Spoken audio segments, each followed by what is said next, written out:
సిటీల ట్రాఫిక్ భారాన్ని తగ్గించేందుకు తీసుకొచ్చిన మెట్రో డేంజర్ బెల్స్ మోగిస్తున్నది. ప్రధాన కూడళ్లల్లో ఉన్న మెట్రో పిల్లర్స్ డెత్ స్పాట్స్ గా మారాయి. రోడ్ల మధ్యలో వేసిన పిల్లర్స్ టర్నింగ్స్ దగ్గరకు వచ్చేసరికి డేంజర్ గా మారాయి. సిటీల మొత్తంలా 2000కు పైగా పిల్లర్లు ఉంటే ఇందులో 220 డేంజర్ స్పాట్స్ గాను 50 వెరీ డేంజర్ స్పాట్స్ గాను గుర్తించారు సిటీ ట్రాఫిక్ పోలీసులు.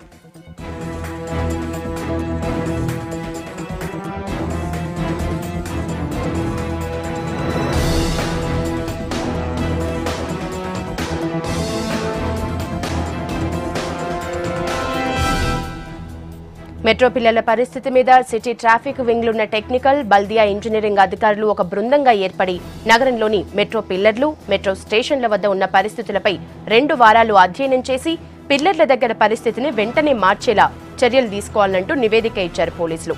మే నెలలో జరిగిన నిషిత్ నారాయణ యాక్సిడెంట్ తో అలర్ట్ అయిన పోలీసులు, జీహెచ్ఎంసీ అధికారులు మెట్రో పిల్లర్లతో ప్రమాదాలు జరగకుండా చర్యలు మొదలుపెట్టారు.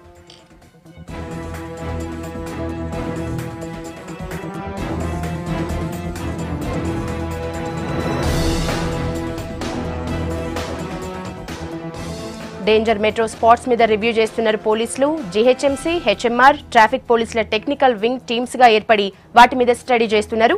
మరి రివ్యూలో ఇప్పటిదాకా పోలీసులు ఏ ఏరియాలు డేంజర్ స్పాట్లుగా ఫైండ్ అవుట్ చేసిండ్రు, వాళ్ళ యాక్షన్ ప్లాన్ ఏందో సంపత్ చెప్తాడు. Sampath, over to you. మరో 18 నెలల్లో మెట్రో రైలు ప్రాజెక్ట్ కంప్లీట్ కానుంది. దాని తర్వాత మెట్రో రైళ్లు కూడా రోడ్లపై పరిగెత్తున్నాయి. ఈ నేపథ్యంలో మెట్రో రైలు ప్రాజెక్టు మొదలుపెట్టినప్పటి నుంచి పిల్లర్స్ రోడ్డుకు అడ్డంగా ఉంటున్నాయి. దీంతో కొంత ట్రాఫిక్ కావచ్చు, అట్లాగే యాక్సిడెంట్ సంబంధించిన ఇష్యూస్ ఎక్కువగా తెరపైకి వస్తున్నాయి. దీనిపైన సుదీర్ఘంగా మొత్తం కూడా దీనిపైన పూర్తి స్థాయిలో రివ్యూ చేశారు. ఇప్పటికే ట్రాఫిక్ పోలీసులు, అట్లాగే జీహెచ్ఎంసీ, హెచ్ఎంఆర్ మొత్తం అన్ని డిపార్ట్మెంట్స్, ఇంజనీరింగ్ వింగ్ కావచ్చు, అన్ని డిపార్ట్మెంట్లు దీనిపై రివ్యూ చేశారు. దీంట్లో కొన్ని డేంజర్ జోన్స్ కావచ్చు, అట్లాగే అలర్ట్గా ఉండాల్సినటువంటి పిల్లర్స్ ఎక్కడెక్కడ ఉన్నాయో వాటి అన్నింటినీ ఫైండ్ అవుట్ చేశారు. ఇదే విషయం పైన ప్రస్తుతం మనతో మాట్లాడడానికి ట్రాఫిక్ కమిషనర్ రవీందర్ గారు ఉన్నారు. సార్ చెప్పండి, మెట్రో పిల్లర్స్ పైన ఎట్లా రివ్యూ నడిచింది, దీనిపైన డీటెయిల్స్. యాక్చువల్గా మనందరికి తెలుసు, ఇప్పుడు మనకి 3 కారిడార్లలో మనకి మెట్రో రైలు రాబోతుంది. ఒకటి నాగోల్ నుంచి హైటెక్ సిటీ వరకు, తర్వాత ఇంకోటి ఎల్బీ నగర్ టు మియాపూర్, తర్వాత ఇంకోటి జేబీఎస్ నుంచి మనకి ఫలక్నామా వరకు ఈ 3 మెట్రో కారిడార్స్ మనకు వస్తున్నాయి. అందులో భాగంగా మనకి ఎలివేటెడ్ మెట్రో రైల్ కాబట్టి దానిలో అన్ని పిల్లర్స్ అన్నీ వేయడం జరిగింది. సో దీంతో ఏంటంటే మనకి ఈ మధ్యలో కొన్ని యాక్సిడెంట్స్ ఈ పిల్లలను ఇన్వాల్వ్ అయ్యి కావడం వల్ల మరి ఈ మోస్ట్ వల్నరబుల్ ప్లేసెస్ ఏమున్నాయని చెప్పేసి మేము కొంత పోలీసు, తర్వాత ఈ ట్రాఫిక్ జీహెచ్ఎంసీ నుంచి ట్రాన్స్పోర్ట్ ట్రాఫిక్ ఇంజనీర్స్ వాళ్ళని తీసుకొని కొంత మనము వెరిఫై చేయడం జరిగింది. దాంతో మనకి ఏంటంటే ఒక 50 ఏరియాస్లో 50 పిల్లర్స్ వరకు చాలా వల్నరబుల్ అని చెప్పేసి మనకి ఆ ప్రిలిమినరీ ఎంక్వైరీలో మనము తేల్చడం జరిగింది. దాంతో మనము ఈ హెచ్ఎంఆర్ఎల్ వాళ్ళకి లెటర్ పెట్టడం జరిగింది. కొంచెం ఈ సేఫ్టీ మెజర్స్, ఈ హెజార్డ్ మార్కర్స్ అవన్నీ కూడా పెడితే బాగుంటుందని చెప్పేసి మనం సజెస్ట్ చేయడం జరిగింది.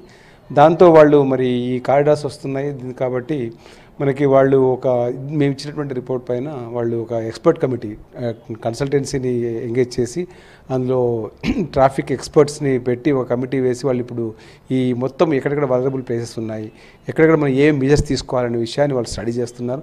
ఆల్రెడీ కొంత వర్క్స్ ఒక 2 కారిడార్స్ కంప్లీట్ చేసినారు వాళ్ళు, అని తెలిసింది నాకు. ఇంకో కారిడార్ కూడా చేస్తున్నారు. బహుశా 1-2 రోజుల్లో వాళ్ళు ఈ మొత్తము సర్వే చేసిన తర్వాత ఈ ఏం సేఫ్టీ మెజర్స్ తీసుకోవాలనే విషయాన్ని వాళ్ళు తీసుకోవడం జరుగుతుందని చెప్పేసి నేను ఆశిస్తున్నాను. అంటే ఇప్పుడు 50 వరకు పిల్లర్స్ని ఫైండ్ అవుట్ చేసినామని చెప్తున్నారు. సో మేజర్గా ఎక్కడెక్కడ ఏ ఏరియాలో ఏ ప్లేసెస్ని ఫైండ్ అవుట్ చేశారు, దాన్ని యాక్షన్ ప్లాన్ స్టార్ట్ అయింది. ఎక్కువ ఇప్పుడు మనం చేసిన దానిలో ఏంటంటే మెయిన్గా జూబ్లీ హిల్స్ ఒకటి ఉంది, తర్వాత అట్లాగే మనకి ఇక్కడ ఈ గన్పాక్ దగ్గర ఉన్నటువంటి విషయం కానీ, నాంపల్లి ఏరియా కానివ్వండి, ఆ తర్వాత మనకి తార్నాక ఏరియాలో, తర్వాత ఇక్కడ అమీర్పేట్ ఏరియాలో కొన్ని మనము ఐడెంటిఫై చేయడం జరిగింది. ఈ విధంగా మనము వాటి దగ్గర ఎలాంటి మెజర్స్ తీసుకోవాలని వాటి మీద ఇప్పుడు ట్రాఫిక్ ఎక్స్పర్ట్స్ స్టడీ చేస్తున్నారు. దాంతో మెజర్స్ కూడా తీసుకొని మరి భవిష్యత్తులో ఎలాంటి ఇన్సిడెంట్ కాకుండా చేయడం జరుగుతుంది. అంటే స్పెసిఫిక్గా ఎట్లాంటి యాక్షన్ ఉండబోతుందా చుట్టుపక్కల? అంటే ఏమైనా కొంచెం వైండింగ్ చేయబోతున్నారా, లేదంటే దానికి సైన్ బోర్డు సంబంధించిన ఎట్లా, అంటే దానికి యాక్షన్ ప్లాన్ ఎట్లా ఉండబోతుంది అందరితో సమన్వయంతో? జనరల్గా ఏంటంటే మనము హజార్డ్ మార్కర్స్ పెట్టాలి. హజార్డ్ మార్కర్స్ అంటే రేడియం స్టిక్కర్స్ పెట్టి చేయాలి. తర్వాత కొన్ని పిల్లర్ టు పిల్లర్ మీడియన్స్ వేయాలి. అట్లాగే తర్వాత సైనేజెస్ పెట్టాలి. తర్వాత ఇంకా అవసరం ఉన్న చోట్లలో మనం ఈ రోడ్స్ ఎక్కడైతే కర్వ్స్ ఉన్నాయో అక్కడ వైడనింగ్ కానివ్వండి, ఈ బెల్ మౌత్ వైడనింగ్ కానివ్వండి, ఈ విధంగా మనం రోడ్స్ కూడా వైడనింగ్ చేసి రోడ్స్ కూడా క్లియర్గా ఉండేటట్టు మనము పెట్టుకోవాల్సినటువంటి అవసరం ఉంది. ఎలాంటి అబ్స్ట్రక్షన్స్ లేకుండా క్లియర్గా ఉండేటట్టు. అట్లాగే ఈ సైనేజెస్, తర్వాత మీడియన్స్ ఇవన్నీ కూడా సేఫ్టీలో భాగంగా చేయాల్సిన పరిస్థితి ఉంటుంది. సో ఇప్పుడు ఎట్లా కమిటీ అవన్నీ సజెస్ట్ చేస్తుంది కాబట్టి డెఫినెట్గా ఈ సేఫ్టీ మెజర్స్ కూడా తీసుకొని మళ్ళీ ఫ్యూచర్లో ఇలాంటి ఇన్సిడెంట్ జరగకుండా చేయడానికి అన్ని జాగ్రత్తలు తీసుకోవడం జరుగుతుంది. 50 పిల్లర్ వరకు ఫైండ్ అవుట్ చేశారు. అంటే సమస్యలు ఎట్లాంటి సమస్యలు ఉన్నాయి ఎక్కువగా? సమస్యలు బేసిక్ ఏంటంటే ఇప్పుడు అక్కడ కొన్ని టర్నింగ్స్ ఉండడము, బేసికల్లీ టర్నింగ్స్ ఉండడం వల్ల ఏంటంటే అవి డైరెక్ట్గా ప్రొజెక్ట్ కావడం వల్ల మనకి విజిబిలిటీ లేకుండా ఆ స్పీడ్లు రావడం వల్ల ఆ రెస్పాన్స్ టైం కంట్రోల్ చేయడానికి తక్కువ ఉండడం, దీనివల్ల మనకి ఎక్కువ యాక్సిడెంట్ జరుగుతూ ఉన్నాయి. సో ఇవన్నీ ఇది దృష్టిలో పెట్టుకొని వాళ్ళు ఎక్స్పర్ట్స్ వాళ్ళు మనకి మెజర్స్ సజెస్ట్ చేయబోతున్నారు. దాన్ని బట్టి మరి వాళ్ళు ఆ సేఫ్టీ మెజర్స్ తీసుకోవడం జరుగుతుంది. ఇది నగరంలోని 3 కారిడార్లలో ఇప్పటికే మొత్తం మెట్రో సంబంధించినటువంటి వర్క్స్ కంప్లీట్ అయ్యాయి కాబట్టి ఆ పిల్లర్స్లో ఉన్నటువంటి పిల్లర్స్ ఎక్కడెక్కడ ఏర్పాటు చేశారు, అట్లాగే పిల్లర్స్ ఏర్పాటు తర్వాత రోడ్లలో వచ్చినటువంటి మార్పులు ఏంటి, అక్కడ ఎక్కడెక్కడ కర్వ్స్లో కావచ్చు లేదంటే మిగతా ప్రాంతాల్లో దానిపైన మొత్తం కూడా అన్ని డిపార్ట్మెంట్లు ఇటు జిహెచ్ఎంసీ, హెచ్ఎంఆర్ అట్లాగే ట్రాఫిక్ పోలీస్ వింగ్ మొత్తం కలిసి దీనిపైన రివ్యూ చేశారు కాబట్టి ఆ ఫైండ్ అవుట్ చేసినటువంటి పిల్లర్స్ పైన వర్కౌట్ నడుస్తుంది. అక్కడ ప్రమాదాలు జరగకుండా స్పెషల్లీ టార్గెటెడ్గా అంటే ఎక్కడైతే వాహనాలకు వెహికల్ యాక్సిడెంట్ జరగకుండా ప్రాణాలు పోకుండా వాహనదారుల రక్షణనే ప్రధాన ధ్యేయంగా ఈ వర్కౌట్ నడుస్తుంది. దీన్ని 50 పిల్లర్స్ వర్కౌట్ చేసినప్పటికీ 200లకు పైగా పిల్లర్స్ ఉన్నాయి. కానీ దాంట్లో అత్యంత ప్రమాదకరంగా ఉన్నటువంటి పిల్లర్స్ కింద 50 ఫైండ్ అవుట్ చేశారు. ఇప్పటికే జరిగినటువంటి ప్రమాదాలు కావచ్చు లేదంటే గతంలో ఉన్నటువంటి అనుభవాలన్నింటినీ దృష్టిలో పెట్టుకొని ట్రాఫిక్ పోలీసులు కొన్ని సూచనలు చేశారు. దాంతోపాటుగా జిహెచ్ఎం సంబంధించిన ఇంజనీరింగ్ వింగ్ కూడా గ్రౌండ్లో వర్కౌట్ చేస్తుంది. కెమెరామెన్ సురేష్తో సంపత్, V6 న్యూస్, హైదరాబాద్. ఇదిలా ఉంటే అసలు వాస్తవంగా మెట్రో పిల్లర్లు ఎలా ఉన్నాయి, డేంజర్ పిల్లర్స్ ఎక్కడెక్కడున్నాయి, ప్రస్తుతం వాటి దగ్గర ఎలాంటి ప్రికాషన్స్ తీసుకున్నారనే దాని మీద మా రిపోర్టర్ ప్రభాకర్ అందిస్తున్న గ్రౌండ్ రిపోర్ట్ ఇప్పుడు చూద్దాం. మారిన మెట్రో పిల్లర్లను ట్రాఫిక్ పోలీసులు గుర్తించారు. మొత్తం 2000కు పైగా మెట్రో పిల్లర్స్ ఉన్నాయి. హెచ్ఎంఆర్ అట్లాగే జిహెచ్ఎంసీ దీనికి సంబంధించిన ఒక నివేదికను తయారు చేసింది. ఎక్కడెక్కడైతే డేంజర్ జోన్గా మారాయి మెట్రో పిల్లర్స్ వల్ల, ఎక్కడెక్కడైతే రోడ్లు ఇబ్బందులుగా ఉన్నాయి, ప్రమాదకరంగా ఉన్నాయని దానిపైన ఒక స్టడీ చేసింది. దీంట్లో భాగంగానే 50 మెట్రో పిల్లర్ల వద్ద 200 మెట్రో పిల్లర్లను ఫిల్టర్ చేశారు. దీంట్లో 50 మెట్రో పిల్లర్లు అతి ప్రమాదకర స్టేజ్లో ఉన్నాయని చెప్తున్నారు. మొత్తం 2000లో 200 ప్రమాదకరంగా ఉంటే దానిలో 50 మెట్రో పిల్లర్లు మాత్రం అతి ప్రమాదకరంగా ఉన్నాయని చెప్పారు. అట్లాగే జూబ్లీహిల్స్లో గత నెల క్రితం జరిగిన నిషిత్ నారాయణ ప్రమాదం మరొక ముందే మరో ప్రమాదం చోటు చేసుకోవడం, అట్లాగే వారం 10 రోజులకు ఒక ప్రమాదం చోటు చేసుకోవడం కొంత ఆందోళనకర పరిస్థితులుగా ఈ డిపార్ట్మెంట్ చూస్తున్నాయి. అట్లాగే ప్రతి సోమవారం కూడా కన్వర్జెన్సీ మీటింగ్ జరుగుతుంది జిహెచ్ఎంసీ ఆధ్వర్యంలో. జిహెచ్ఎంసీ, హెచ్ఎంఆర్, ట్రాఫిక్ పోలీస్ అట్లాగే హెచ్ఎండబ్ల్యూఎస్ ఇట్లాంటి విభాగాలన్నీ దాంట్లో పాల్గొంటాయి. దాంట్లో ఇదంతా కూడా డిస్కస్ చేశారు. ఎక్కడెక్కడైతే ప్రమాదాలు రెగ్యులర్గా జరుగుతున్నాయి, మెట్రో పిల్లర్స్ డేంజరస్గా ఎక్కడున్నాయి అనే దానిపైన పూర్తి స్థాయిలో డిస్కస్ చేశారు. దానిలో భాగంగానే కొన్ని గుర్తించారు. ప్రస్తుతం మనం చూడొచ్చు, మనం జూబ్లీహిల్స్ పెద్దమ్మ టెంపుల్ దగ్గర ఉన్నాం.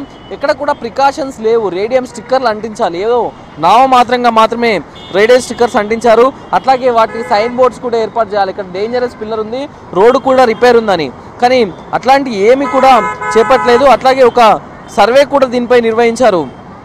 ఎక్కడెక్కడ మెట్రో పిల్లర్స్ వల్ల ప్రజలు ఇబ్బందులు పడుతున్నారన్న దానిపైన సర్వే నిర్వహించారు. అట్లాగే నిషిత్ నారాయణ ప్రమాదం జరిగిన తర్వాత దీనిపై పూర్తి స్థాయిలో దృష్టి పెట్టారు. ఎల్ఎన్టీ కూడా కొన్ని సజెషన్ చేశారు. అట్లాగే హెచ్ఎంఆర్ కూడా కొన్ని సజెషన్ చేశారు. నిషిత్ నారాయణ్ ఒక పిల్లర్ నుంచి ఇంకో పిల్లర్కు 0.56 సెకండ్లలోనే వెళ్ళి ఢీకొనడం జరిగింది. అంటే అక్కడున్న రోడ్డు పరిస్థితులను కూడా దీనిలో ఈ రిపోర్ట్లో చేర్చారు.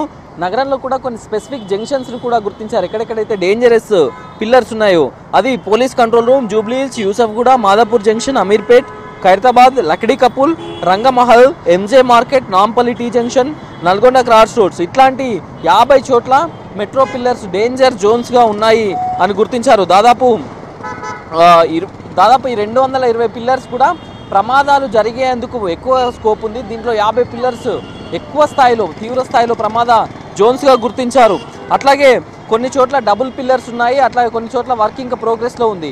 ఇలాంటి దగ్గర ఎట్లాంటి జాగ్రత్తలు తీసుకోవాలనే దానిపైన కూడా అధ్యయనం చేస్తున్నారు. ఓవరాల్గా అయితే మెట్రో పిల్లర్స్పై ప్రత్యేక దృష్టి హెచ్ఎంఆర్ కానీ జిహెచ్ఎంసీ కానీ ట్రాఫిక్ పోలీసులు కానీ పెడుతున్నారని చెప్పుకోవచ్చు. Camera person Bhanu, Prabhakar, V6 news, Hyderabad.